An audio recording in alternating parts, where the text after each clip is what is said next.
সম্পত্তির জন্য বাবার লাশ আটকে দিয়েছে সন্তানেরা। 1-2 ঘন্টা নয়, টানা 40 ঘন্টা বাবার লাশ ছিল এই লাশবাহী ফ্রিজারে। বলছি সরকারি কর্মকর্তা সেকান্দারের কথা। 75 বছর বয়সে তিনি মৃত্যুবরণ করেছেন। জীবদ্দশায় 2টো বিয়ে করেছেন। প্রথম স্ত্রীর সন্তানদের তিনি সম্পত্তি দেন নাই। দ্বিতীয় স্ত্রীর সন্তানদের তিনি হেবার মাধ্যমে সম্পত্তি দিয়েছেন। এ নিয়ে অনেক মামলা মোকদ্দমা হয়েছে যখন তিনি বেঁচে ছিলেন। প্রথম স্ত্রীর কয়েকজন সন্তান সম্পত্তি পায়নি, সেজন্য তারা বাবার লাশ দাফন করতে দেয়নি। শেষমেশ টানা পুলিশকেও আসতে হয়েছে।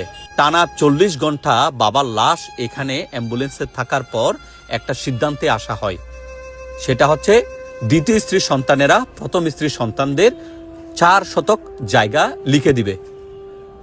লিখিত চুক্তির পর সে লাশ দাফন করা হয়েছে। 20 ডিসেম্বর ভোর 5:30টার দিকে সেকান্দার মৃত্যুবরণ করেন। 21 ডিসেম্বর মাগরিবের নামাজের পরে তার নামাজে জানাজা অনুষ্ঠিত হয়। এরপরেই পারিবারিক কবরস্থানে তাকে দাফন করা হয়েছে।